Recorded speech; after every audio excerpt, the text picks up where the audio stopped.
jamais. Depuis qu'on s'est connus, trop de proches sont partis pour ailleurs qu'amer. Depuis que je t'ai connu, trop de proches sont partis pour le meilleur. Mais moi je reste là, je vis, même si c'est pas facile. Mesdames et messieurs, bonjour. Acteur social du développement, homme d'affaires, amoureux du sport, promoteur de la marque Lucky Gouet et désormais candidat aux élections présidentielles dans son pays. On espère qu'il ira jusqu'au bout cette fois-ci, suivez mon regard.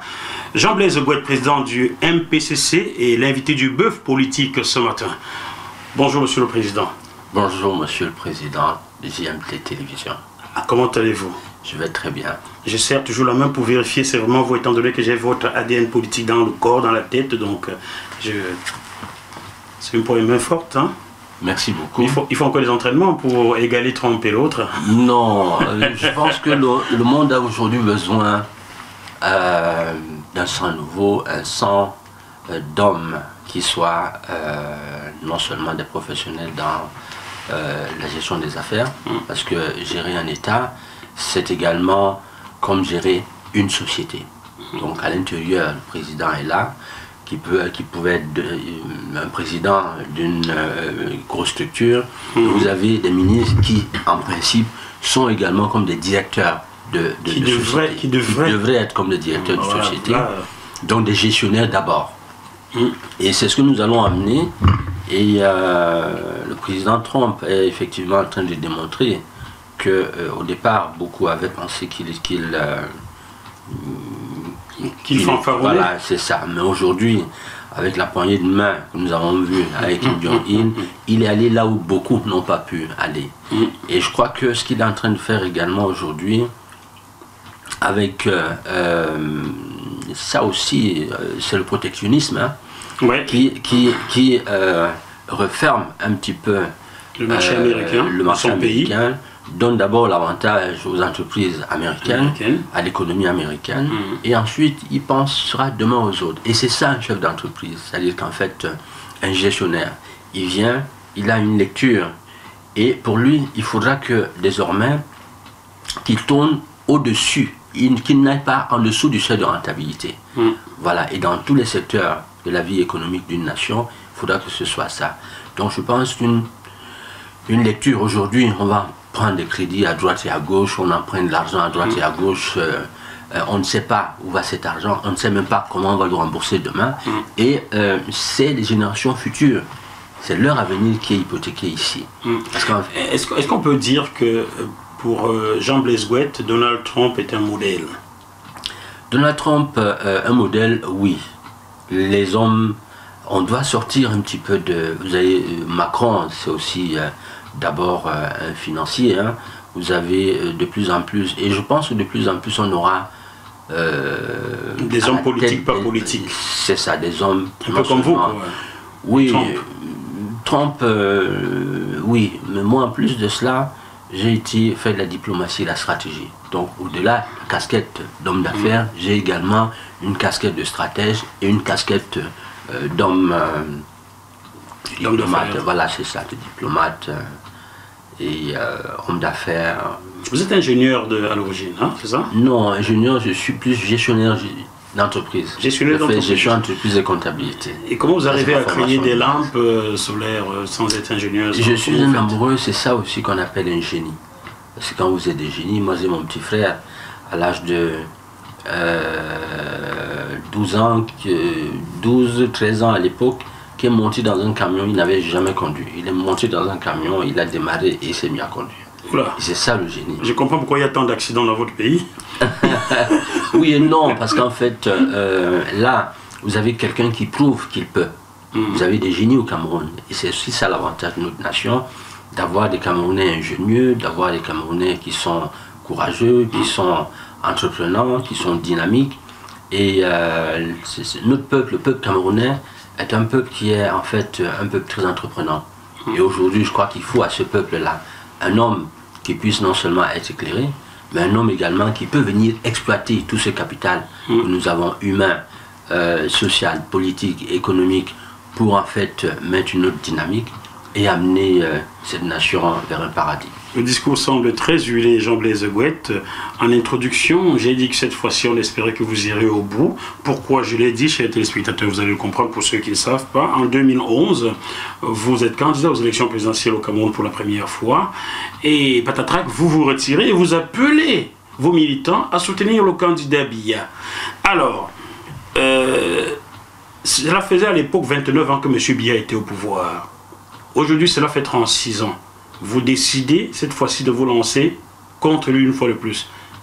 Comment allez-vous rassurer les vôtres que vous ne vous retirerez pas au dernier moment? Ben ça, c'est une très bonne question.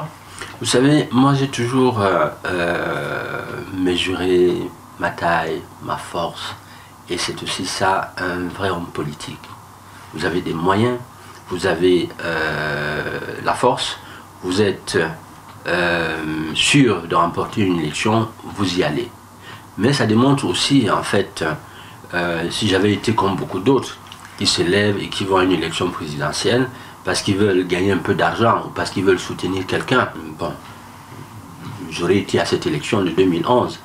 Mais tout en sachant que aller à cette élection, le président qui est là, qui est le président sortant, que je vais remplacer avec beaucoup de certitude d'ailleurs demain, avait encore non seulement il avait l'âge qui permettait de garantir les investisseurs, ceux qui pouvaient encore investir dans notre pays. 79 ans. Voilà, il avait également, la preuve, il est passé à cette élection, il avait l'appareil de l'État, il avait les moyens de l'État, il avait Elecam qui venait juste d'être installé à sa première mission et en fait qui n'était pas prêt parce qu'à l'époque le ministre de l'administration territoriale, M. Marafa, avait bien dit à l'époque que quels que soient les cas, ça va être une opposition, en fait une élection qui ne pourra pas être bien organisée par Elecam. Le même Marafa qui dit dans son livre qu'ils ont mis sur pied une machine qui, tant qu'elle opérera, il n'y a aucune chance que Biya perde une élection. Voilà, mais seulement, vous savez, le contexte que nous avions en 2011, ce n'est pas le même contexte aujourd'hui. Moi, j'étais en train de terminer. Si, en fait, je m'étais retiré, c'est parce qu'effectivement, je ne pouvais pas être sûr de gagner cette élection. Aller à cette élection était cautionner le président, était cautionner cette élection qui, en fait... il y avait beaucoup d'entorses, c'est-à-dire que les CAM et tout ça là, on venait de voter la loi également pour la diaspora qui devait en fait voter ici à l'extérieur, donc rien n'était prêt. Donc le président avait tout en principe à sa portée pour remporter cette élection là. Il n'y avait pas de guerre, il n'y avait rien du tout. Donc de tous ces candidats, j'ai observé, beaucoup parlaient déjà du fédéralisme à l'époque, et moi je me suis dit, vous savez, je suis quelqu'un qui aime la paix et qui aime la cohésion sociale. Donc il était assez important, cette fois-là, de m'exprimer. De tous les candidats que j'avais en face de moi, il n'y avait que le président Paul Biya qui, en fait, pouvait continuer. Qui était crédible. Avait les moyens d'État. Il était crédible après 29 ans de Gabéji? Non, en fait, crédible, je ne sais pas. Mais tout au moins qui pouvait remporter cette élection-là. Et qui avait la même vision. C'est-à-dire qu'en termes de vision politique, programme politique et tout ça, la paix, la cohésion sociale, loin du fédéralisme, et ainsi de suite. Et donc, moi, en fait, j'étais obligé de faire un choix, parce qu'il fallait aller voter. Et je me suis exprimé librement, comme tout Camerounais. Il fallait voter pour quelqu'un. De tous les candidats que j'avais, c'était le seul qui allait un petit peu dans ma vision. Mais au-delà de ça, cette fois-ci, en 2000... On va arriver à 2018, mais avant, j'ai une autre question. Vous m'avez posé une question que j'ai pas répondu. En 2018, je vais arriver. Hein. Oui, oui. Mais là, vous m'avez posé une question, si je n'allais pas me retirer ou pas. Voilà, dites-le à vos voilà. Expliquez-leur pourquoi vous n'allez pas vous retirer cette fois-ci. Voilà, alors cette fois-ci, donc, le jeu est complètement différent. Nous avons aujourd'hui, au Nord Cameroun, Boko Haram qui est là, qui n'avait jamais été là auparavant. Le Cameroun avait toujours été un havre de paix. Nous avons un côté anglophone, donc la crise que nous connaissons tous, la crise anglophone, au nord-ouest, au sud-ouest. Et cette crise anglophone, c'est également un malaise pour moi qui est profond.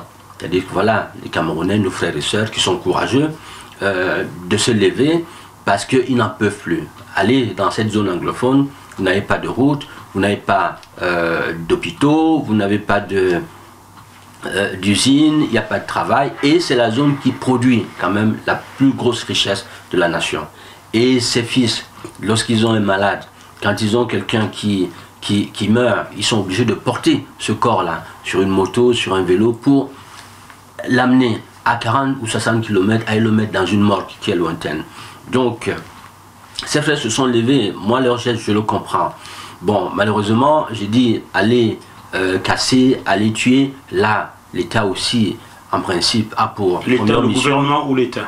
Le gouvernement. L'État, c'est vous. L'État, c'est vous, c'est lui, c'est tout le monde. Hein. Bon, mais le gouvernement, c'est ceux qui dirigent le pays. Là. Voilà. Donc, la nation, lorsque la nation confie le pouvoir à un homme qui est là à la tête de l'État, cet homme qui est à la tête de l'État a pour mission première, 1, la paix, la sécurité, garantir en principe la libre circulation de tous les Camerounais, et on met à sa disposition une armée, la police et tout ça pour gérer tout ça à tout moment.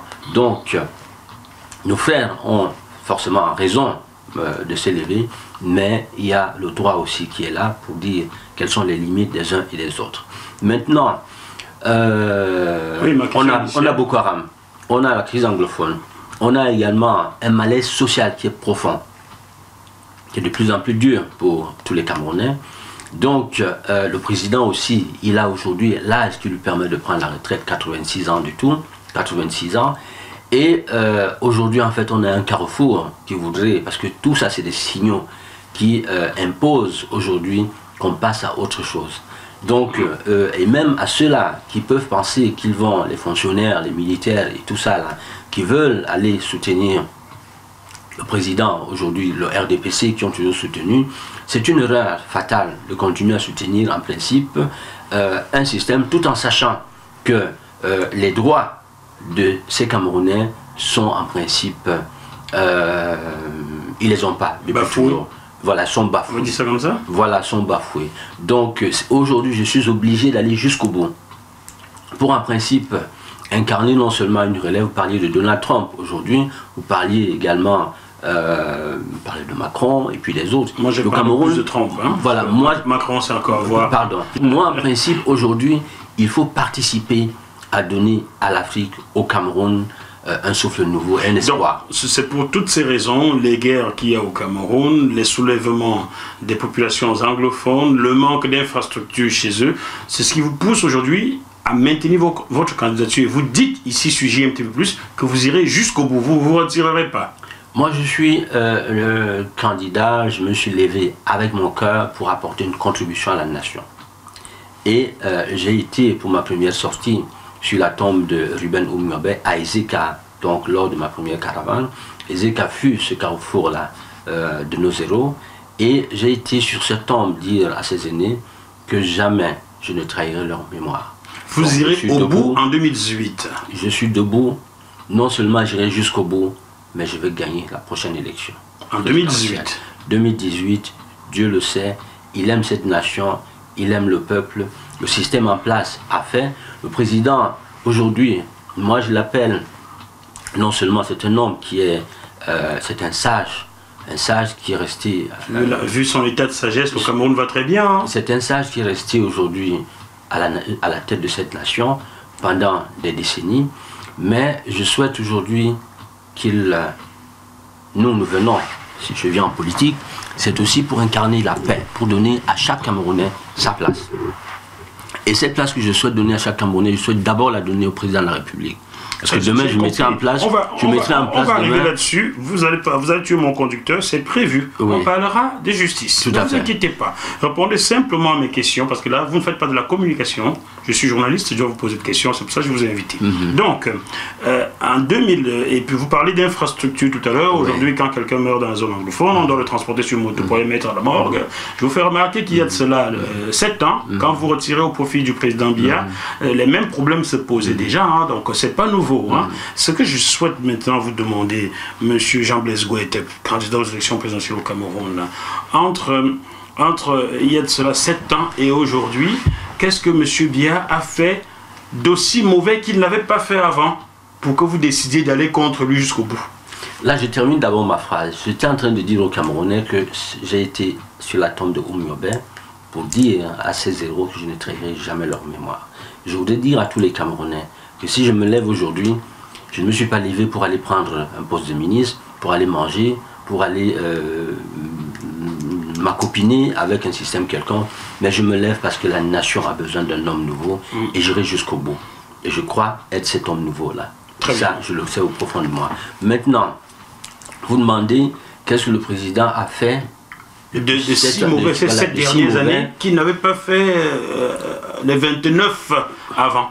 Voilà, alors moi je ne veux juger personne, je ne suis pas là pour juger le président Biya ou encore quelqu'un d'autre, mais seulement, vous savez, nous n'avions jamais eu de Boko Haram au Cameroun, on n'a jamais eu de crise anglophone, le Cameroun a toujours été un havre de paix.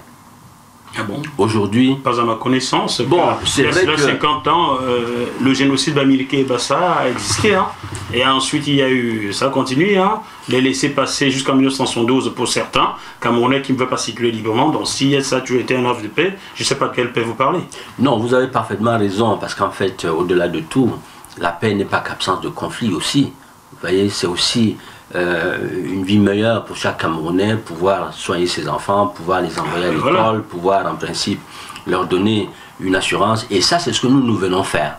Venir là, donner à chaque Camerounais, parce que nous avons de l'argent, nous avons du pétrole, on a de l'or, on a tout ça. On vient en principe prendre les droits de tous les Camerounais et donner à chaque Camerounais une assurance maladie, donner à chaque Camerounais un pouvoir d'achat, au moins 25% que nous allons augmenter sur leur salaire. Nous allons donner aux militaires, à la police, aux gendarmes, une assurance vie. Parce que ces jeunes-là, quand ils vont au front, ces jeunes en principe, parfois ne reviennent pas. Ces discours, je l'ai déjà entendu, Jean Blaise Gaudry, vous dites que je vous suis. Hein. Vous êtes passé chez Ahmed par réseau, qui est un ami, salut à toi Ahmed, il y a 2 ou 3 jours. Hein. On se connaît très bien, Ahmed et moi. Donc vous avez développé tout cela.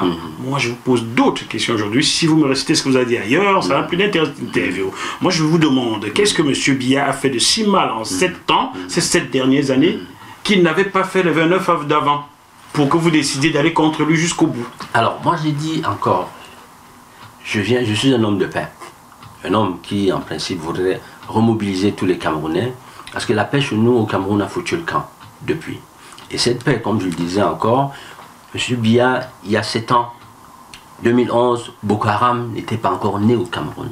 La crise anglophone n'était pas encore née au Cameroun. Et là, si on ne fait pas attention, nous allons avoir forcément d'autres portes, c'est-à-dire que des soulèvements qui vont se faire à d'autres portes frontalières du Cameroun. Si le président s'est décidé à venir, à être...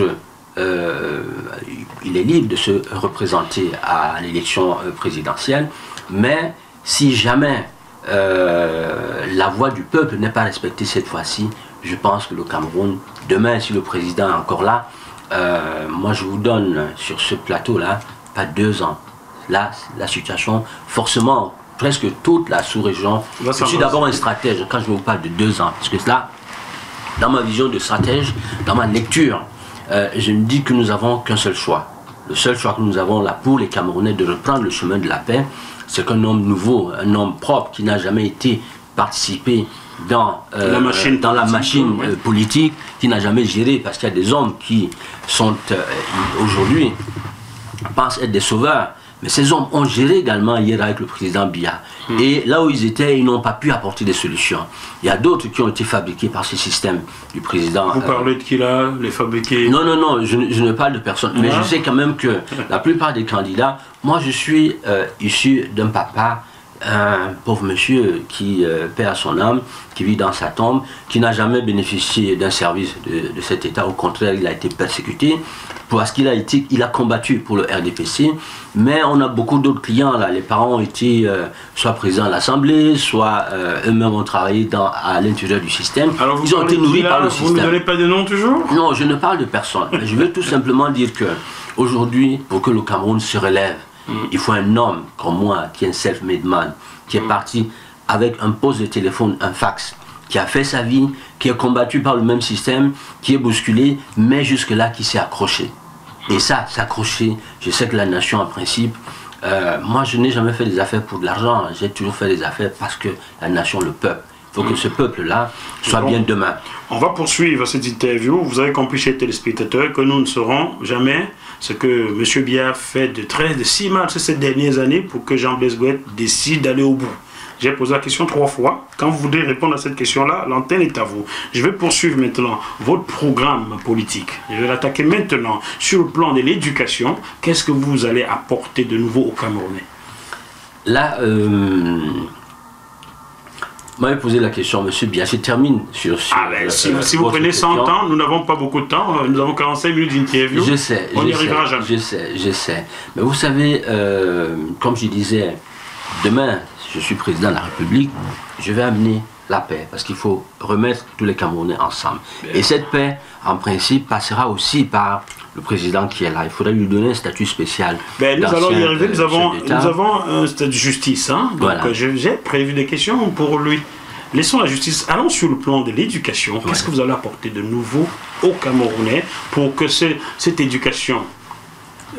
je vais même vous confier ici, je l'ai déjà fait avec d'autres. Il y a de cela 25 ans, j'écrivais un essai qui n'a jamais été publié, qui avait pour grand titre « L'éducation au fond du naufrage », avec pour sous-titre « La baisse du niveau scolaire au Cameroun ». C'était en 1993. J'avais été combattu à l'époque par des faucons du pouvoir. Je ne vais pas les citer, beaucoup sont encore vivants, mais force est de constater qu'aujourd'hui un enfant qui fait 3e année en fac au Cameroun ne peut pas rédiger une lettre digne de ce nom. Donc l'éducation est encore plus au fond du naufrage. Qu'est-ce que vous comptez apporter de neuf pour booster le niveau scolaire au Cameroun? Alors, il faut déjà commencer en parlant d'éducation. Vous savez, le Cameroun ne peut jamais se relever, ne peut jamais avancer si effectivement on ne commence pas par l'éducation, par le changement de mentalité. Voilà, parce que je prends le cas seulement en politique aujourd'hui, les Camerounais ne savent pas que aller en politique, un homme qui se lève pour aller en politique, il se lève pour les Camerounais, pour que chaque Camerounais puisse en principe non seulement avoir ses droits, mais pour que demain, ces Camerounais-là aillent décider de ce qui est bon pour eux et de ce qui est mal pour eux. Quand je parle d'éducation, je prends l'exemple tout bête. Hein. Lorsque vous vous levez aujourd'hui pour...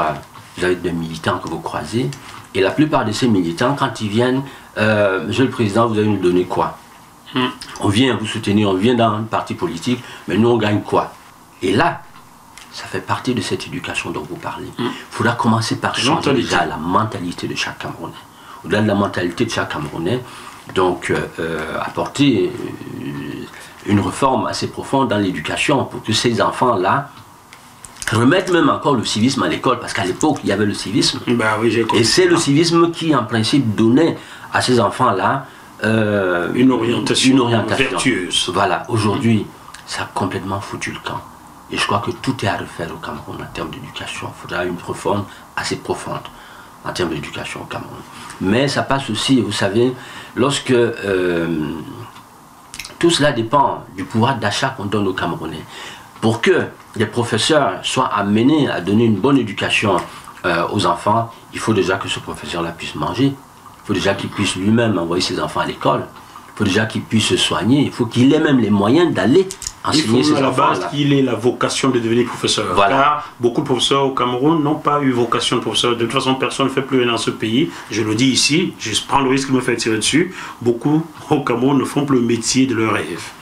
Voilà. Oui, ça aussi, je dis, c'est les mauvaises conditions de vie. Il faut qu'on commence d'abord par donner des salaires conséquents à chaque Camerounais. Si on vous donne un salaire conséquent, les gars vont travailler demain. Moi, j'ai été en Côte d'Ivoire, je vais vous donner un exemple. Je rentre en Côte d'Ivoire faire un certificat de domicile. Le policier qui me le fait, ce certificat de domicile, il le fait tout de suite. Et il le prend, il donne à son collègue pour qu'il aille le faire signer par le commissaire. Le gars a mis 3 minutes seulement. Il s'élève, il dit, pour faire signer un document, il met 3 minutes. Il s'est levé, il a pris le document, il l'a remis au commissaire qui l'a signé de suite. Il me l'a ramené. Et il me dit, monsieur, ça fait 2000. Timbre 2000 francs seulement.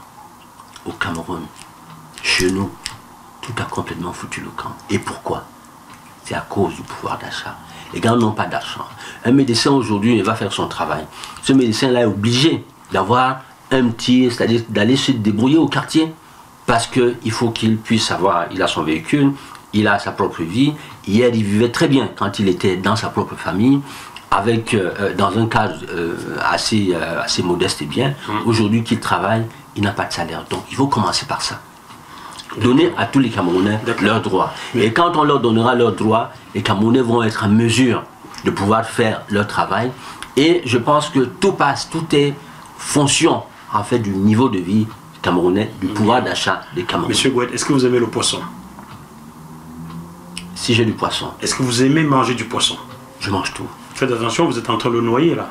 Car ma question concernait l'éducation nationale. Oui. Là, vous êtes passé au pouvoir d'achat. Moi, je vais vous ramener sur l'éducation et vous poser cette question aussi. Oui. Est-ce qu'avec M. Gouet, président de la République du Cameroun, le Cameroun fabriquera son propre programme de l'éducation nationale? Le Cameroun se dotera de ses propres livres, enseignera sa propre histoire et n'aura plus besoin d'acheter à l'étranger des manuels scolaires ou des programmes. Je pense que j'ai répondu à cette question en vous disant que nous allons apporter une réforme profonde dans l'éducation nationale. Hein. Et M. Gouet, lui, c'est un président qui a une vision. Et ce président, c'est pour ça que très souvent en Afrique, les gens échouent, parce qu'ils veulent tout faire. Ils pensent qu'ils sont des savants, ils pensent qu'ils savent faire le travail d'un expert, d'un professeur, d'un cabinet d'études, et puis tout ça. Là, on mettra des commissions qui vont en principe repenser l'éducation nationale. Ce qui est certain, aujourd'hui, pour que quoi que ce soit marche, tout est fonction des moyens et du pouvoir d'achat qu'on y mettra. Maintenant, la jeunesse camerounaise est assez éclairée. Aujourd'hui, autour de nous, autour du MPCC, nous avons des jeunes qui se lèvent. Et ces jeunes qui se lèvent sont non seulement éclairés, mais ils savent ce qu'ils veulent demain et ils savent ce qu'ils ne veulent pas du tout. L'éducation aujourd'hui, comme on disait, ça a foutu complètement le camp. Donc le Cameroun, il faut le repenser, il faut tout remettre sur pied. Et moi, en parlant de cette éducation, justement, au Cameroun, on a un côté anglophone et un côté francophone. Voilà, et moi je souhaiterais en principe en termes d'éducation, en termes de culture, en termes d'histoire, que chaque côté du Cameroun garde son histoire. C'est-à-dire qu'on peut avoir une éducation du côté anglophone qui soit calquée sur l'éducation anglophone à Londres, aux États-Unis, ainsi de suite. Faisons terre à terre. Faisons terre à terre, M. Gouet. Est-ce qu'avec vous à la tête du Cameroun, les jeunes Camerounais écouteront parler de l'histoire de Ruben Oumniobé, d'Ernest Ouandjé, de Félix Momi, de Django Foncha, au lieu d'écouter parler de la guerre du Japon et de la Russie? Voilà, c'est terre à terre maintenant. Nous sommes dans la mondialisation. Mondialisation, mais il faut, si on ne se connaît pas, comment peut-on vouloir connaître quelqu'un d'autre tandis qu'on ne se connaît pas soi-même? Non, l'histoire, ça c'est vrai que dans l'éducation, c'est pour ça que je dis encore que nous allons faire des réformes profondes dans l'éducation nationale. Et avec des experts, je donnerai en principe libre choix aux Camerounais de choisir ce qui est bon pour eux et ce qui est mal pour eux. Mais moi, en tant que M. Gouet, il faudra réformer complètement l'éducation de fond en comble. La plupart des secteurs du Cameroun. Maintenant, nous sommes dans la mondialisation, et cette mondialisation ne nous permet pas de nous enfermer dans nos seules cultures, notre histoire. On est obligé, en principe aujourd'hui, d'ouvrir et d'apprendre ce qui se passe dans le monde entier. Regardez ce que... Mais ce n'est que ce qu'on fait au Cameroun. Regardez ce que Internet Le programme scolaire au Cameroun d'aujourd'hui, est l'ancien programme colonial. Hein, donc on ne fait qu'apprendre l'extérieur, mais on n'apprend pas le Cameroun aux Camerounais. Je sais de quoi je parle. C'est lorsque j'arrive en école de journalisme en France que j'apprends des choses du Cameroun où j'ai naquis, où j'ai passé les 20 premières années de ma vie. Donc on n'enseigne que l'extérieur au Cameroun. C'est pour ça Est-ce que vous prenez l'engagement d'enseigner le Cameroun aux Camerounais, de mettre le slogan Cameroun d'abord? Avant de... On se fait par l'extérieur, mais on enseigne d'abord à son enfant qui est papa et maman, avant de lui enseigner qui est le voisin. Et pour ça que je vous ai dit tout à l'heure, vous savez que nous autres, nous allons calquer un peu sur les modèles qui existent déjà. On a Donald Trump, vous voyez ce qu'il fait aujourd'hui. C'est un bon modèle pour vous, hein? Non, un bon modèle, je dis peut-être pas. Et c'est pour ça qu'il faut un homme d'affaires à la tête de la nation. Vous voyez, vous venez, vous allez prendre les acquis qui sont là, vous allez également prendre ce que nous avons à l'extérieur, et vous allez mixer. Vous voyez, tout en pensant à l'histoire qui est là, on ne va jamais l'oublier, mais il y a aussi le futur et le présent. Voilà, donc tout cela associé, on mettra des experts que nous avons aujourd'hui. Nous avons beaucoup de Camerounais qui sont non seulement des experts, des intellectuels, et puis tout ça là. Les équipes vont se mettre en place. Le Cameroun de demain va être un très grand chantier. Et je vous assure que non seulement les Camerounais doivent être prêts à serrer la ceinture, mais il faudra qu'ils soient prêts également à travailler. Parce que demain, ça va être la rentabilité. Très bien. Il y aura chacun sur la rentabilité. Très bien. On va aller aux fondamentaux. J'ai parlé d'éducation. Dans un pays, la santé passe avant l'éducation. Nous allons attaquer la santé maintenant. Dans votre pays, on voit des femmes éventrées devant les hôpitaux alors qu'il y a 0 médecin, 0 infirmière. Dans votre pays, lorsqu'on va rencontrer un médecin, il faut payer un droit de carnet, on ne sait pas pourquoi, 1000 francs, 2000 francs. Dans votre pays, on peut mourir des maux de tête parce qu'on n'a pas 100 francs sur soi. Qu'est-ce que vous comptez faire pour la santé au Cameroun, si vous étiez élu? D'accord. Avant de revenir sur la santé, je vais clôturer le volet d'éducation. Les enseignants ont eu beaucoup de problèmes là pour toucher leurs droits ces temps-ci. Nous allons en principe, tous les enseignants, on va donner, c'est pour ça que je parlais du pouvoir d'achat. Vous allez revaloriser leur salaire, c'est ça? Non seulement revaloriser leur salaire, mais on va garantir à chaque enseignant un meilleur salaire qui prenne en compte également sa vie sociale et ainsi de suite. Et comme j'ai dit, on donnera au moins 25% d'augmentation de salaire à tous les Camerounais.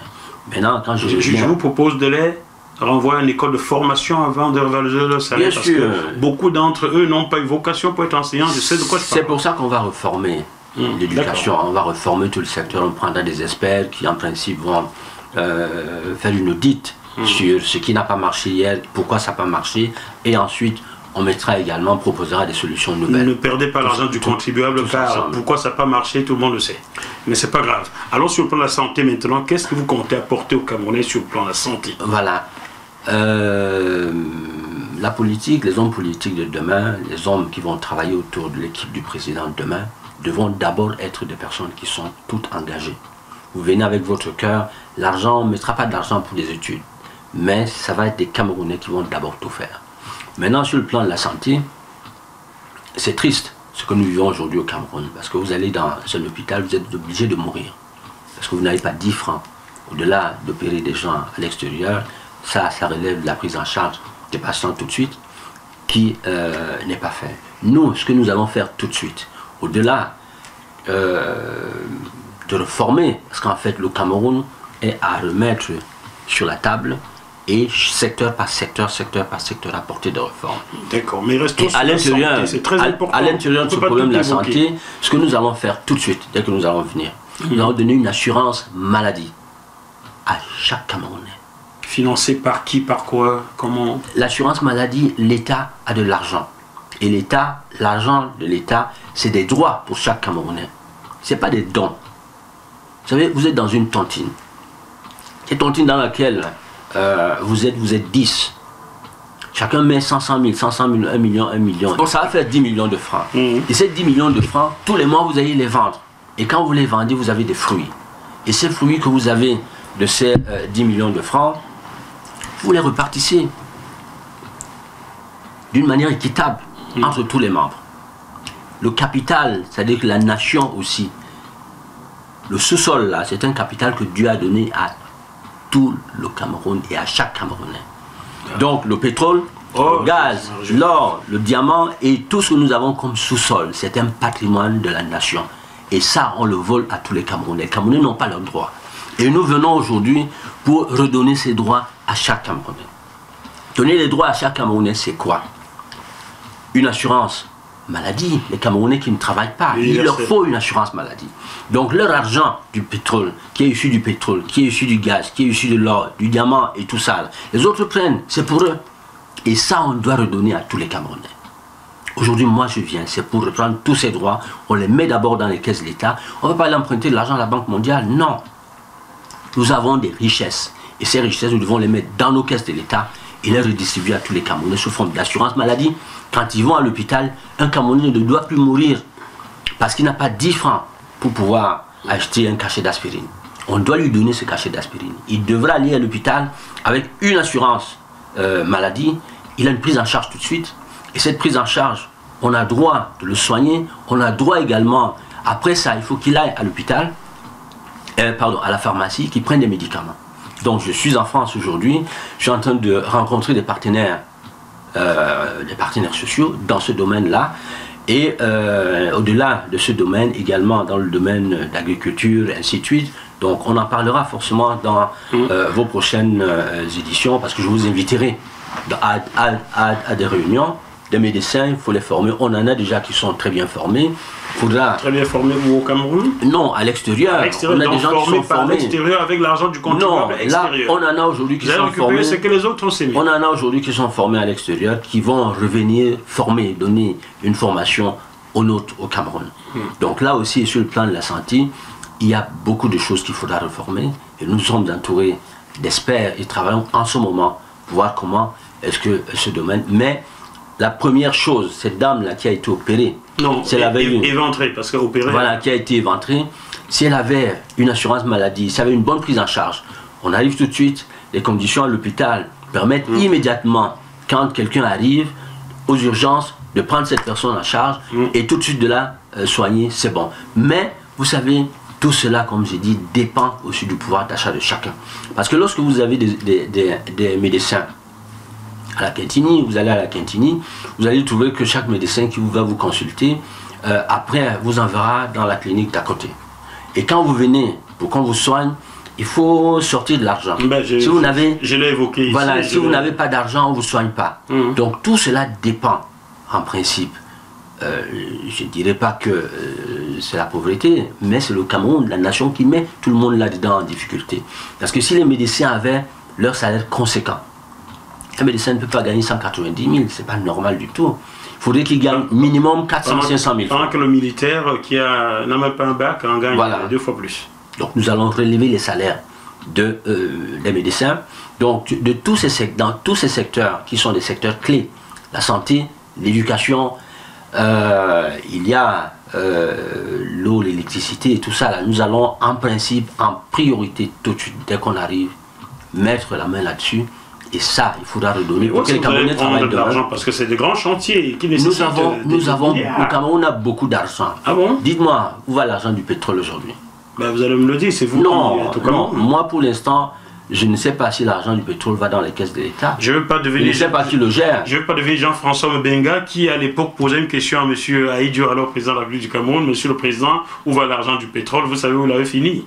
En prison et à la SNEC après, donc. Je ne veux pas faire comme Jean-François Mbenga. Donc, moi, j'ai décidé de mourir pour les Camerounais. Donc, demain, ils vont forcément me tuer. Ils vont dérouler leur machine de Cuba, tout ça, la mais je m'en fous. Bien. Mon problème, c'est de dire aux Camerounais, vous avez des droits, et ces droits-là, on doit vous les donner, et moi je vais les leur donner demain. Pour qu'on n'ait plus des cas comme ceux-là. Monsieur Jean-Blaise Gouette, j'ai compris que vous entrerez en fonction avec un grand chantier de réforme. Donc, je vais sauter certaines lignes parce que je sais que vous me parlerez de réformes, notamment l'économie, l'agriculture, le sport. Vous me parlerez de réformes. Donc, je vais sauter et aller sur le volet justice. Chez mon confrère Ahmed Parézo, il y a quelques jours, vous avez dit que vous protégerez Monsieur Biya, le président sortant, et tous ceux qui l'entourent, ils ne seront pas inquiétés. J'ai envie de vous demander, êtes-vous en train de vous apprêter à devenir un président dictateur qui influence la justice de son pays, comme c'est le cas aujourd'hui? Non, la justice demain sera une justice indépendante. Alors comment allez-vous faire pour protéger Monsieur Biya et son entourage si la justice est indépendante? Est-ce que c'est pas à la justice qu'il devrait rendre des comptes, c'est à vous ou à la justice? Le président peut accorder, il a le droit d'accorder l'amnistie. L'amnistie, mais lorsque quelqu'un a été jugé et condamné. Donc il faudrait que la justice fasse son travail avant que vous amnistiez qui que ce soit. Le président également, vous savez, moi je dis aujourd'hui, il faudra que nous puissions éviter de voir ce qui s'est souvent passé. Le peuple a besoin aujourd'hui de continuer son émergence vers l'avenir. Donc il faut qu'on donne à ce peuple-là, il faut que le président, M. Biya, donne la chance à ce peuple-là de pouvoir avancer. Et pour qu'il avance, là, forcément, il va se représenter à la prochaine élection présidentielle. Malheureusement, comme je disais, si la machine habituelle, qui elle aussi aujourd'hui est composée de Camerounais, qui en fait ont aussi le souci de ce Cameroun demain qui doit se lever et qui doit avancer. Et à tous ces Camerounais, je voudrais dire aujourd'hui, qu'ils ont soutenu le président, ils ont soutenu le système actuel pendant des décennies, personne ne sera inquiété. Moi, je viens être président de la République demain, je vais commencer à donner je mettrai en place un statut spécial qui va protéger tout ancien chef d'État. Parce que moi, je ne voudrais plus voir un autre chef d'État camerounais, comme il a été le cas pour le président Amadou Ahidjo, d'aller terminer ses jours à l'extérieur. Non. Le président est une Bible. Le président Biya est une Bible. Le président Ahidjo est parti. Heureusement que lui, le président Biya, a eu la chance de travailler avec le président Ahidjo pendant un moment. Et donc, il a des dossiers étant... On parlait justice, Jean-Blaise Gouët. Je suis en train de continuer. On parlait justice. Vous avez donc protégé M. Biya, si vous avez au pouvoir, et son entourage. Ça veut dire vous installez l'impunité. Et puis, vous influencerez sur la justice, comme c'est le cas déjà aujourd'hui. Qu'est-ce qui aura donc changé? Moi, je dis qu'il faut, en principe, vous savez, pour retrouver la paix, le chemin de la paix, le chemin de la croissance, le chemin de la sérénité, il faut commencer par pardonner. Voilà, il faut pardonner. On ne pardonne pas quelqu'un qui n'a pas avoué ses fautes. Au-delà de pardonner, il faut venir avec une vision nouvelle qui, en principe, doit remettre tous les Camerounais en place. Ceux qui ont été jugés, ça c'est un autre cas, ils viendront avec l'argent qu'ils ont volé, on va les libérer. Parce que moi j'ai pris la décision de libérer tout cela. L'opération Ambazonia, tous nos frères et sœurs qui sont également emprisonnés dans le cadre de cette opération, il faut repartir, il faut réinstaller la paix. Parce que tout ce qui se passe là-bas, pour moi, non. Il faudra les mettre aussi dehors. Bien. Jean-Blaise Gouët, vous nourrissez le poisson depuis. Je sais que vous aimez le bongo chobi. Moi aussi, je l'adore d'ailleurs. Il va falloir qu'on en mange bientôt. Il y a très longtemps, j'en ai pas mangé le bongo chobi. C'est une bonne sauce noire qui est de sa région, qui fait avec du poisson et des bonnes épices. Je vous recommande de manger si vous ne connaissez pas. Il est très bon. Mais ne noyez pas le poisson avec moi. Dans cette interview, je ne veux pas que le poisson soit noyé. Alors, M. Biya ne sera pas inquiété. Est-ce que son entourage, qui a commis des forfaits contre les Camerounais, sera inquiété, oui ou non? Moi, comme je le dis encore, je suis un homme de paix et de dialogue, je voudrais pardonner. Mais la justice, ceux qui sont aujourd'hui, les Camerounais qui sont aujourd'hui incarcérés en prison, leur problème, comme je vous dis, tous ceux qui sont les prisonniers politiques, les prisonniers de crimes économiques et tout ça là, c'est des gens qu'on va sortir, ils vont ramener de l'argent, on va les sortir. Ils vont ramener de l'argent. Ils doivent ramener de l'argent. Ils doivent ramener. Je vais aller terre à terre maintenant. Je prends à témoin les téléspectateurs camerounais. Je vais ici vous dire, Jean-Blaise Gouët, pour avoir 1 milliard de francs CFA, 1 milliard, nous avions calculé, alors que nous avions 15-16 ans, nous étions encore au collège, qu'il faut mettre de côté 3 millions de francs CFA tous les mois durant 27 ans. Faites des calculs chez vous. Pour avoir 1 milliard de francs CFA, c'est-à-dire 1000 millions, il faut mettre 3 millions de côté chaque mois, 12 mois fois 27. Aujourd'hui, lorsqu'on nomme quelqu'un ministre, 2 mois après, il a une grande bâtisse qui vaut un demi-milliard ou 1 milliard. Vous n'avez pas besoin de justice pour savoir que c'est de l'argent volé. Est-ce que vous allez récupérer ces biens et les rendre aux Camerounais? Les Camerounais doivent en principe récupérer leurs droits. Est-ce que vous, président de la République, allez récupérer ces biens-là et rendre aux Camerounais? Ce n'est pas les Camerounais, c'est vous, le président. Tous ces biens-là qui ont été volés par les Camerounais, qui ont été... Moi, j'ai décidé de marcher à pied. Est-ce que vous allez récupérer ces biens-là, issus de l'argent, volés aux Camerounais pour rendre aux Camerounais? Troisième fois la même question. Tous ceux qui ont volé de l'argent aux Camerounais, qui ont été reconnus coupables, je vais les appeler, ils vont remettre cet argent-là et ils vont être libérés. Et ces immeubles qu'ils ont bâtis au Cameroun, vous les récupérez ou pas? Ceux-là qui n'ont pas été jugés coupables, jugés aujourd'hui coupables, qui ne sont pas en prison, moi je ne ferai aucune chasse aux sorcières.